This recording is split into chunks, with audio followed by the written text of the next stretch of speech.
Students, good morning. आज हम linkage and recombination में लास्ट टॉपिक स्टडी कर रहे हैं, that is linkage group and chiasma frequency. Most important part है लिंकेज ग्रुप का। टॉपिक तो आपकी एंड एक्सरसाइज में भी दिया हुआ है, तो ध्यान से देखना। लिंकेज ग्रुप कितने होते हैं तो और क्या होता है ये मैं आपको बता दूं। तो किसी भी स्पीशीज के अंदर लिंकेज ग्रुप का जो नंबर होता है ना बेटा, वो कैसे निकाला जाता है? It correspond to haploid number of chromosome. चाहे आपका इंडिविजुअल हैप्लॉइड है या डिप्लॉइड है, लिंकेज ग्रुप निकालने के लिए हम उस इंडिविजुअल के अंदर हैप्लॉइड नंबर ऑफ क्रोमोसोम को काउंट करते हैं। तो it correspond to its haploid number of chromosome. ऐसा क्यों? इसका कारण क्या है? क्योंकि किसी भी लिंकेज ग्रुप को बनाया जाता है, linkage group is formed by all the genes in a particular chromosome. all the genes in a particular chromosome। ठीक है, लिंकेज ग्रुप किससे बनता है? एक पर्टिकुलर क्रोमोसोम पे जो भी जीन्स होते हैं वो मिलकर के क्या बनाते हैं? एक लिंकेज ग्रुप बनाते हैं। अब आपको पता है, अगर इंडिविजुअल डिप्लॉयड होगा तो होमोलोगस क्रोमोसोम का पेयर होगा, ठीक है। और आपको पता है होमोलोगस क्रोमोसोम पे जीन्स क्या होते हैं? सेम होते हैं। जीन भी सेम होते हैं और उनका लॉकस भी क्या होता है? सेम होता है। तो जो लिंकेज ग्रुप इस वाले क्रोमोसोम ने बनाया, वैसे ही जीन किसके ऊपर लोकेटेड है? इसके ऊपर लोकेटेड है। तो वो काउंट क्या होगा? एक ही काउंट होगा, ठीक है। तो इसीलिए हम कह रहे हैं कि लिंकेज ग्रुप, अगर आपका इंडिविजुअल डिप्लॉयड है तो भी उसका हम लिंकेज ग्रुप कैसे निकालेंगे? उसके हैप्लॉयड कंटेंट से निकालेंगे, ठीक है। तो उनके अंदर सेम लिंकेज ग्रुप होगा। अगर इंडिविजुअल डिप्लॉयड होगा तो भी सेम ही लिंकेज ग्रुप होगा। एक चीज़ और ध्यान रखना, जितना ज़्यादा क्रोमोसोम छोटा होगा, स्मॉलर क्रोमोसोम्स होंगे तो उनका लिंकेज ग्रुप भी स्मॉलर होता है, स्मॉलर लिंकेज ग्रुप। और जितना क्रोमोसोम बड़ा होता है, लार्जर क्रोमोसोम होता है, they have larger linkage group. उनका लिंकेज ग्रुप क्या होता है? लार्जर होता है, ठीक है। तो अब हम देखेंगे किस इंडिविजुअल में कितने लिंकेज ग्रुप प्रेजेंट है। तो सबसे पहले हम शुरुआत करते हैं ह्यूमन से। तो आपको पता है ह्यूमन डिप्लॉयड इंडिविजुअल है और इसके अंदर 46 क्रोमोसोम होते हैं, लेकिन डिप्लॉयड है तो आपके पास 23 पेयर ऑफ क्रोमोसोम्स होते हैं। जर्नली पूछ ले कि ह्यूमन में कितने लिंकेज ग्रुप है, तो हैप्लॉइड कंटेंट क्योंकि 23 है तो हम जर्नली बोल देते हैं 23 लिंकेज ग्रुप है। ये तो आपके लेवल की बात है, 12th लेवल की बात है। लेकिन अगर कम्पिटिटिव एग्जाम्स में सेपरेटली पूछ ले कि फीमेल ह्यूमन में कितने लिंकेज ग्रुप होते हैं और मेल में कितने होते हैं, तो डिफरेंस क्या आता है वो मैं आपको बता दूं। फीमेल में तो 23 लिंकेज ग्रुप होते हैं। क्यों? क्योंकि एक्चुअल में क्या होता है, 22 पेयर ऑफ ऑटोसोम्स होते हैं और एक सेक्स क्रोमोसोम का पेयर होता है। फीमेल में दोनों एक्स क्रोमोसोम होते हैं। अब इस एक्स क्रोमोसोम पे जो जीन है वही किस पे है? इस एक्स क्रोमोसोम पे। तो ये तो क्या काउंट होगा? एक ही लिंकेज ग्रुप काउंट होगा। और जितने 22 ऑटोसोमल पेयर हैं तो उसमें हर पेयर के लिए एक लिंकेज ग्रुप काउंट होगा। तो टोटल कितनी हो जाएंगे? 22 यहाँ से और एक ही हो जाएगा। टोटल कितने हो गए? 23। लेकिन अगर ह्यूमन में मेल की बात करें तो मेल में क्या होता है बेटा? 22 pair of autosomal pair, 22 autosomal pair होते हैं, 44 क्रोमोसोम तो। और एक सेक्स क्रोमोसोम में एक क्रोमोसोम होता है एक्स क्रोमोसोम और एक होता है वाई क्रोमोसोम। अब क्योंकि एक्स के ऊपर जो जीन है वो वाई पे नहीं है, दोनों पे डिफरेंट टाइप के जीन प्रेजेंट होते हैं, तो इसका मतलब अलग अलग जीन होंगे। अलग अलग जीन होंगे तो एक्स क्रोमोसोम एक लिंकेज ग्रुप बनाएगा और वाई क्रोमोसोम एक लिंकेज ग्रुप बनाएगा। और ऑटोसोमल पेयर कितने ग्रुप बनाएंगे? 22। तो टोटल कितने लिंकेज ग्रुप हो जाएंगे मेल के केस में? 24। लेकिन इन जर्नल आपसे पूछ ले तो ह्यूमन कितने लिंकेज ग्रुप बनाता है? 23 बनाता है, ठीक है। इसी तरीके से हम बात करें ड्रोसोफिला की, तो ड्रोसोफिला का 2n कंटेंट होता है 8, इसलिए हैप्लॉइड कंटेंट हो जाएगा 4। तो लिंकेज ग्रुप कितने हो जाएंगे बेटा? 4 हो जाएंगे। ठीक है, नेक्स्ट एग्जाम्पल आता है मेज का। ये 2 एग्जाम्पल तो एटलीस्ट आपको याद होने चाहिए कम से कम। मेज का डिप्लॉयड कंटेंट है 20, तो हैप्लॉइड हो गया 10, और लिंकेज ग्रुप किसके बराबर होता है? हैप्लॉइड कंटेंट के, तो कितना हो जाएगा? 10। पी प्लेंट की बात करें जिसपे मेंडल ने काम किया है, इसका डिप्लॉयड कंटेंट होता है 14, तो हैप्लॉइड हो गया 7, तो लिंकेज ग्रुप कितने हैं? 7।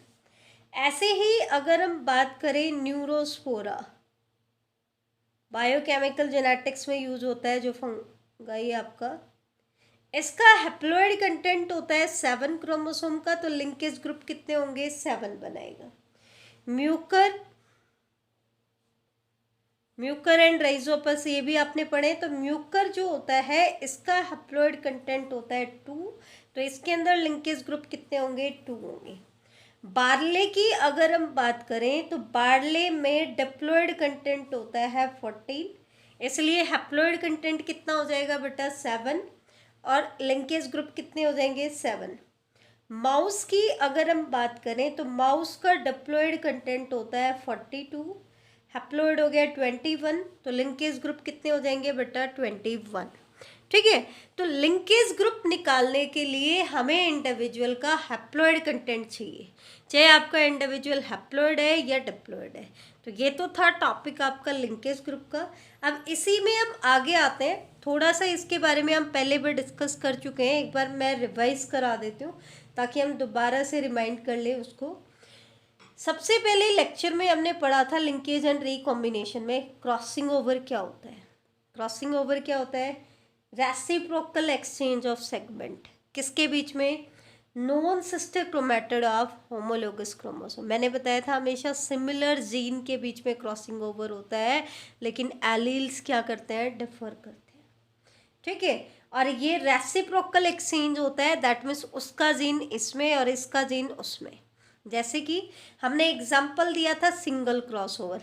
वैसे तो कई केसेस में जब जीन के बीच का डिस्टेंस ज़्यादा होता है बेटा, तो डबल क्रॉसओवर भी हो जाती हैं, मतलब 2 पॉइंट पे काइस्मा बनता है, लेकिन उसके चांसेस क्या होते हैं? कम होते हैं, और वो हम यहाँ पे नहीं लेंगे क्योंकि वो बहुत डिटेल में हो जाएगा। हमारे सिलेबस में वैसे काइस्मा फॉर्मेशन भी नहीं है एकेडमिक में तो, लेकिन ये कई बार सेकंड टर्म में या प्री बोर्ड एग्जाम्स में क्वेश्चन डाल देते हैं, तो आपको ज़रूर इसको करना पड़ेगा बोर्ड के हिसाब से। तो ध्यान से देखो, ये मैंने एक होमोलोगस क्रोमोसोम का पेयर दिखाया है, जैसा कि हम पहले भी डिस्कस कर चुके हैं, उसी को रिकैप करा रही हूँ। तो होमोलोगस क्रोमोसोम में तो जीन क्या होंगे? सेम होंगे। मान लो इस क्रोमोसोम के यहाँ पे है ए जीन, यहाँ है बी, तो आपको पता है सिस्टर क्रोमेटिड पे तो एलील भी सेम होता है। सेम यहाँ पे ए स्मॉल बी, तो यहाँ पे भी क्या आ जाएगा? Small B. अब हम दिखा रहे हैं कि इनके बीच में सिंगल क्रॉसओवर हो रहा है, एक ही पॉइंट पे क्रॉसिंग ओवर हो रहा है, और जिस पॉइंट पे क्रॉसिंग ओवर होता है उस पॉइंट को हम कहते हैं काइस्मा। तो दैट मीन्स इस पेयर ऑफ क्रोमोसोम में हम कितना काइस्मा दिखा रहे हैं? 1 काइस्मा दिखा रहे हैं। ठीक है, ध्यान से देखना, कितना काइस्मा दिखा रहे हैं? 1 काइस्मा दिखा रहे हैं। इसको ध्यान से समझना, नहीं तो आगे वाला पार्ट समझ में नहीं आएगा, बिल्कुल सिंपल है वैसे।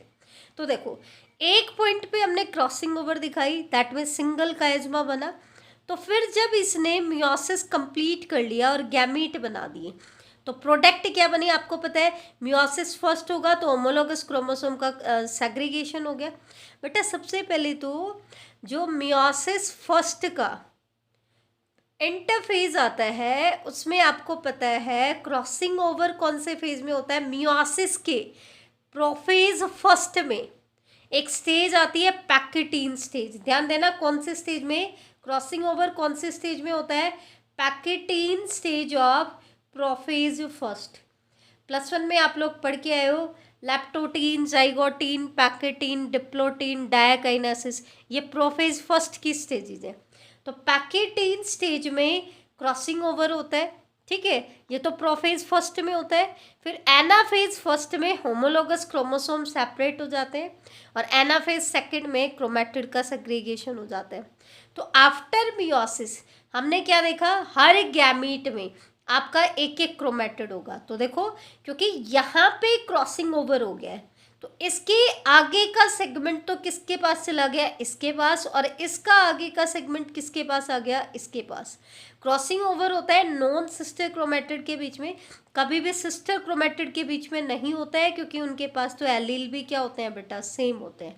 हमेशा क्रॉसिंग ओवर होता है नॉन सिस्टर क्रोमेटिड के बीच में, ठीक है। तो क्या हुआ, जब मियोसिस फर्स्ट हुआ तो कैपिटल ए कैपिटल बी, और यहाँ पे कैपिटल ए स्मॉल बी आ गया, और यहाँ स्मॉल ए कैपिटल बी, स्मॉल ए स्मॉल बी। फिर जब मियोसिस सेकंड हुआ तो एक क्रोमेटिड भी सेपरेट हो गई। तो हमारे पास 4 टाइप के प्रोडक्ट आए। एक तो जिसके पास capital A capital B gene है, दूसरा जिसके पास कैपिटल ए के साथ कैपिटल बी होने की बजाय स्मॉल बी आ गया है, तीसरा जिसमें स्मॉल ए के साथ स्मॉल बी आने की बजाय कैपिटल बी आ गया है, और चौथा जिसमें स्मॉल ए के साथ क्या है, स्मॉल बी। तो वहाँ पर भी हमने डिस्कस किया था कि ये जो 2 प्रोडक्ट हैं ये तो कैसे हैं, पेरेंटल, और ये वाले प्रोडक्ट कैसे हैं, क्रॉसओवर प्रोडक्ट, या इनको हम कहते हैं रिकॉम्बिनेंट, ठीक है। क्योंकि नया कॉम्बिनेशन है, कैसे नया कॉम्बिनेशन है, यहाँ तो कैपिटल ए के साथ कैपिटल बी आ रहा था और स्मॉल ए के साथ स्मॉल बी आ रहा था, लेकिन यहाँ कैपिटल ए के साथ स्मॉल बी आ रहा है और यहाँ स्मॉल ए के साथ कैपिटल बी आ रहा है। अब एक चीज ध्यान से देखो, ये जनरलाइजेशन समझना बहुत जरूरी है। यहाँ पे काइज्मा कितना बना, 1 बना। एक काइज्मा से कितने प्रोडक्ट बने, 4 प्रोडक्ट। कितने प्रोडक्ट बने, 4। और इन 4 प्रोडक्ट में से 2 कैसे हैं, पेरेंटल, और 2 कैसे हैं, crossover product. That means recombinant है। ये से ध्यान रखना, जितना काइज्मा बनता है, सिंगल क्रॉसओवर जितना होता है, जितने काइज्मा बनते हैं, क्योंकि होमोलोगस क्रोमोसोम का पेयर है, तो जब वो सेग्रीगेट होंगे तो एक सेल, क्योंकि टेट्राड है हमारे पास, टेट्राड कैसे, 4 क्रोमेटिड हमारे पास हैं, तो इनका सेग्रीगेशन जब होता है तो 4 प्रोडक्ट हमें मिलते हैं, 4 टाइम्स प्रोडक्ट, और उनमें से रिकॉम्बिनेंट कितने हैं, डबल, मतलब काइज्मा के तो डबल और प्रोडक्ट का हाफ। किसका हाफ, प्रोडक्ट का हाफ। अब इसी चीज़ को हम अब आगे लेके चलते हैं, ये बहुत इंपॉर्टेंट है, तो ये चीज़ आप लोग ध्यान देना, ठीक है। हमने क्या स्टडी किया कि एक काइज्मा अगर बनता है तो एक काइज्मा 4 प्रोडक्ट बनाते हैं। अब इन 4 प्रोडक्ट में से हमने क्या बताया, 2 तो कैसे हैं, क्रॉसओवर प्रोडक्ट है, शॉर्ट में हम लिख सकते हैं क्रॉसओवर प्रोडक्ट, या फिर हम इनको बोलेंगे रिकॉम्बिनेंट्स, ठीक है। और 2 क्या है आपके, non crossover product, that means parental. That means कैसे हैं बेटा, पेरेंटल। अब देखो, नंबर ऑफ क्रॉसओवर प्रोडक्ट कैसे निकालें। अगर आपको दिया हो काइज्मा आकर कितना होता है, अगर 1 काइज्मा होता है तो नंबर ऑफ क्रॉसओवर प्रोडक्ट हम कैसे निकालते हैं, हाफ ऑफ टोटल प्रोडक्ट, ऐसे ही निकाला। अब टोटल प्रोडक्ट हमने कैसे निकाले, जितना काइज्मा बन रहा है उसका 4 टाइम्स कर दें, that means half of 4। Half of 4 कितना हो गया, 2। क्रॉसओवर प्रोडक्ट कितने हैं, 2 आपके आए हैं, ठीक है। या फिर हम निकालते हैं काइज्मा फ्रीक्वेंसी से। मान लो हमारे पास 10% काइज्मा बन रहा है, कितना परसेंट काइज्मा बन रहा है बेटा, 10% काइज्मा बन रहा है, तो हमारे पास क्रॉसओवर प्रोडक्ट कितने मिलेंगे। एक चीज ध्यान से सुनना, इसकी पहले मैं डिटेल बताऊंगी फिर शॉर्टकट फॉर्मूला बताऊंगी। तो देखो, अगर मैंने कहा कि हमारे पास 10% काइज्मा बन रहा है, या मैं बोल दूं 10% crossing over between 2 genes, 10% crossing over between genes. अब तुम इसको समझने की कोशिश करना कि मैं क्या कहना चाह रही हूँ, कि जितने हमारे पास होमोलोगस क्रोमोसोम है उनमें से 10% में क्रॉसिंग ओवर हो रहा है, यही बात हम बोल रहे हैं। अब इसका मतलब क्या है, 90% में क्रॉसिंग ओवर हो ही नहीं रहा। अब 90% में क्रॉसिंग ओवर नहीं हो रहा, तो ये सिर्फ कैसी प्रोजेनी बनाएगा, पेरेंटल प्रोडक्ट बनाएगा सारे के सारे।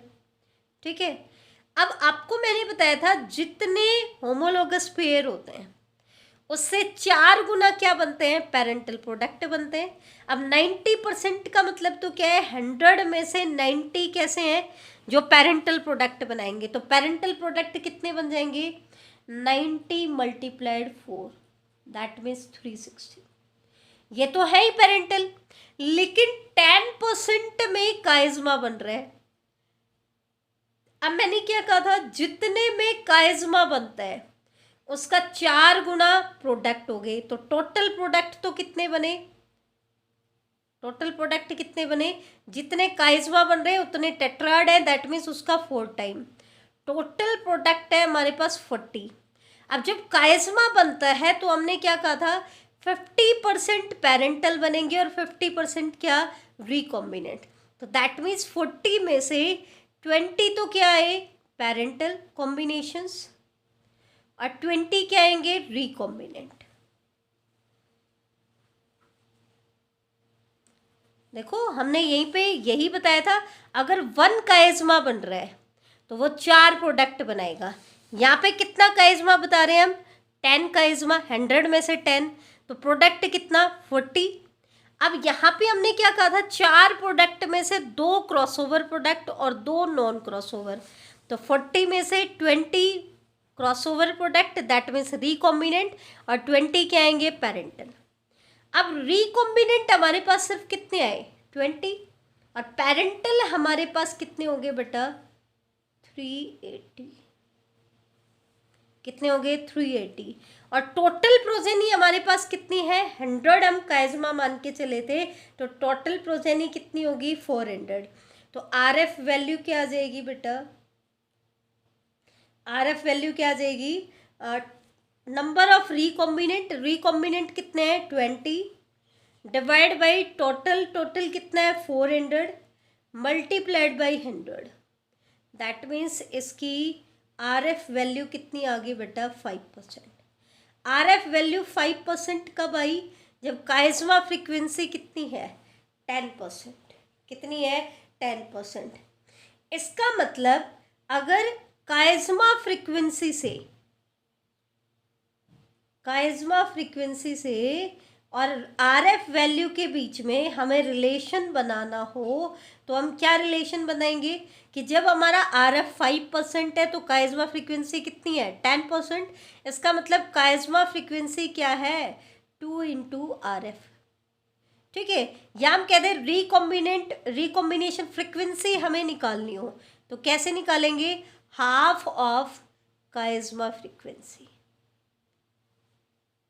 कैसे, यहाँ पर हमने देखा काइज़मा कितना बन रहा है, 10, तो RF वैल्यू कितनी आई, 5, तो इसका हाफ सीधा भी निकाल सकते थे या फिर हम ये कैलकुलेशन कर लें। तो यहाँ से हमने क्या कंक्लूजन निकाला, अब हम डायरेक्ट आ जाते हैं। वो तो हमने कंक्लूजन निकालिया कि 10% काइज़मा है तो आपके क्रॉसओवर प्रोडक्ट कितने बनेंगे, उसके 50%, दैट मीन्स हाफ हो जाएंगे।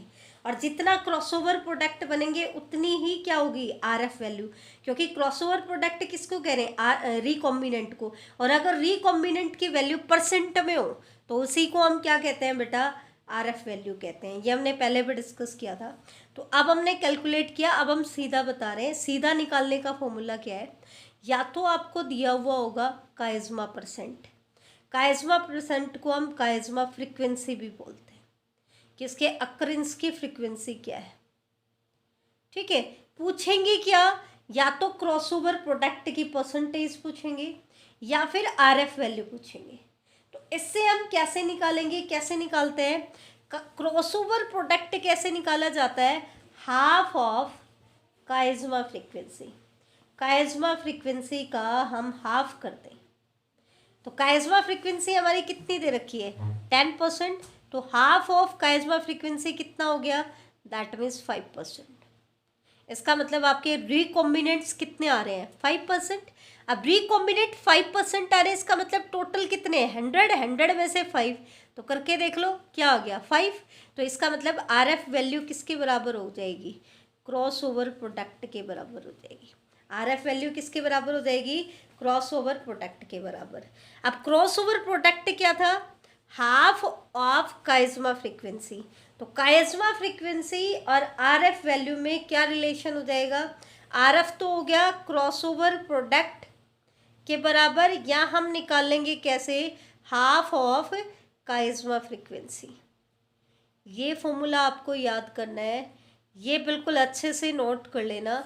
इसी से आप दो फॉर्मूला और निकाल लोगे। क्या, एक तो आप निकालोगे कि काइज्मा फ्रीक्वेंसी से RF निकालना हो, तो आपका ये फॉर्मूला लग जाएगा। लेकिन RF से काइज्मा फ्रीक्वेंसी निकालनी हो तो हम कैसे निकालेंगे, हाफ था इधर तो उसको मल्टीप्लाई कर देंगे, दैट मीन्स 2 इंटू RF। ये फॉर्मूलाज आपको याद रखने हैं, ये चीज़ आप ध्यान रखना। RF मतलब recombination frequency is equal to crossover product, that means recombinant की percentage is equal to half of chiasma frequency. Chiasma frequency का हाफ होता है।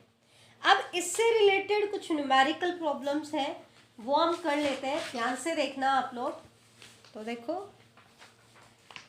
सबसे पहला क्वेश्चन आता है, if crossover between gene A and C loci occurs in 20% tetrad.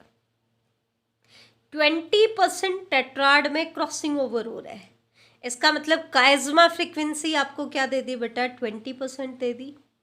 पूछा क्या है, काइज्मा फ्रीक्वेंसी। तो काइज्मा फ्रीक्वेंसी तो आप सीधा निकाल लोगे, कितना आ जाएगा, 20%। कैसे, 20% टेट्राड बन रहे हैं, इसका मतलब 80% तो क्या है, 20% टेट्राड बन रहे हैं, तो 20% टेट्राड कितने प्रोडक्ट बनाएगा, 4 टाइम्स, दैट मीन्स 80। और 80 में से आधे पेरेंटल होंगे, आधे रिकॉम्बिनेंट। और नॉन क्रॉसओवर कितने बनेंगे, 80 नॉन क्रॉसओवर है तो कितने प्रोडक्ट बनाएंगे, 4 टाइम्स कर देंगे, 322।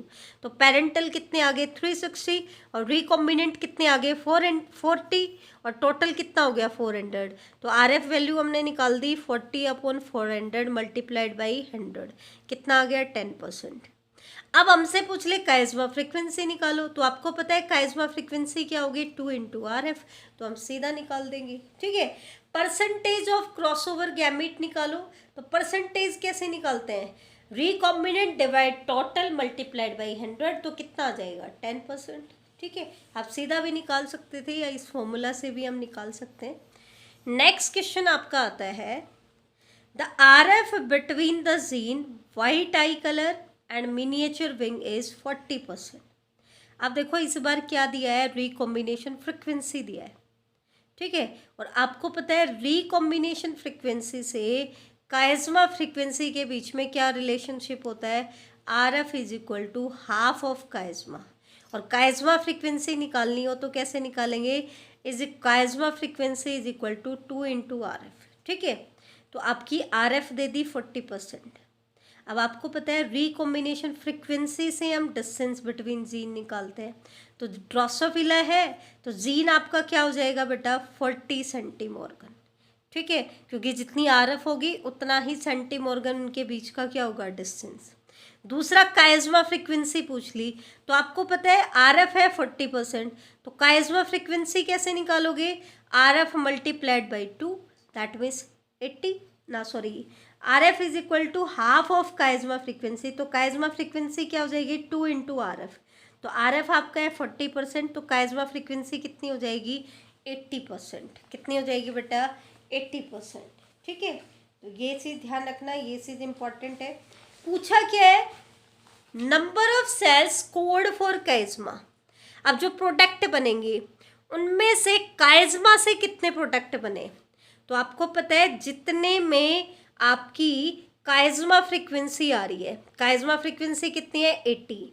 अब 80 में से 80 कितने प्रोडक्ट बनाएगा, 320, 4 टाइम्स में से आधे कैसे होंगे पेरेंटल और आधे कैसे होंगे रिकॉम्बिनेंट। तो रिकॉम्बिनेंट कितने आगे, 160, और जो रिकॉम्बिनेंट आए हैं वही किससे बने हैं बेटा, काइज्मा फॉर्मेशन की वजह से बने हैं। तो number of cells scored for chiasma कितना आ जाएगा आपका, 160। एक और लास्ट क्वेश्चन देख लो।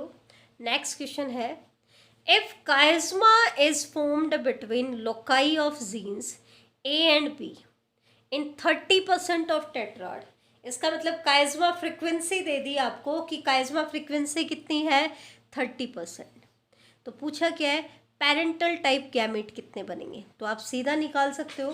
कैसे निकाल सकते हो, आपको पता है 30% में काइज़मा बन रहा है, सोच के देखो 30% में क्या बन रहा है काइज़मा, इसका मतलब 70% में काइज़मा की फॉर्मेशन नहीं हो रही।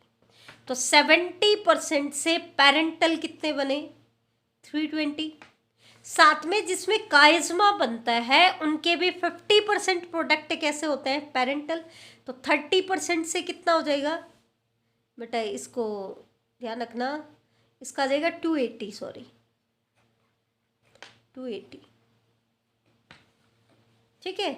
और इसका 4 टाइम्स कितना हो जाएगा 120, 30 इंटू 4 कितना हो गया 120। अब 120 का हाफ कितना हो जाएगा 60। तो 60 पेरेंटल और 60 कैसे आएंगे रिकॉम्बिनेंट। तो पेरेंटल कितने हो गए 280 प्लस में 60, दैट मीन्स 320, ठीक है। सेकंड रिकॉम्बिनेंट टाइप गैमेट, तो रिकॉम्बिनेंट टाइप गैमेट कितने आ गए 60 आ गए। गैमेट्स फॉर्मिंग क्रॉसओवर प्रोडक्ट, जो गैमेट्स क्रॉसओवर प्रोडक्ट बना रहे हैं, तो ये आपको पता है बेटा, देखो टोटल पेरेंटल कितने आए बेटा 320 नहीं 340, 280 प्लस 60 कितना आ जाएगा 340। तो पेरेंटल टाइप गैमेट कितने हो गए, परसेंटेज अगर हम निकालें तो total parental divide by total progeny multiplied by 100, that means 85%। और रिकॉम्बिनेंट टाइप ऑफ गैमेट कितने आए, RF वैल्यू पूछ ली, तो total recombinant divide by total progeny multiplied by 100, तो ये कितना आ गया आपका 15%। कितना आ गया बेटा 15%। तो ये था बेटा आज का हमारा टॉपिक, इसके आगे हम नेक्स्ट लेक्चर में स्टडी करेंगे। थैंक यू बेटा।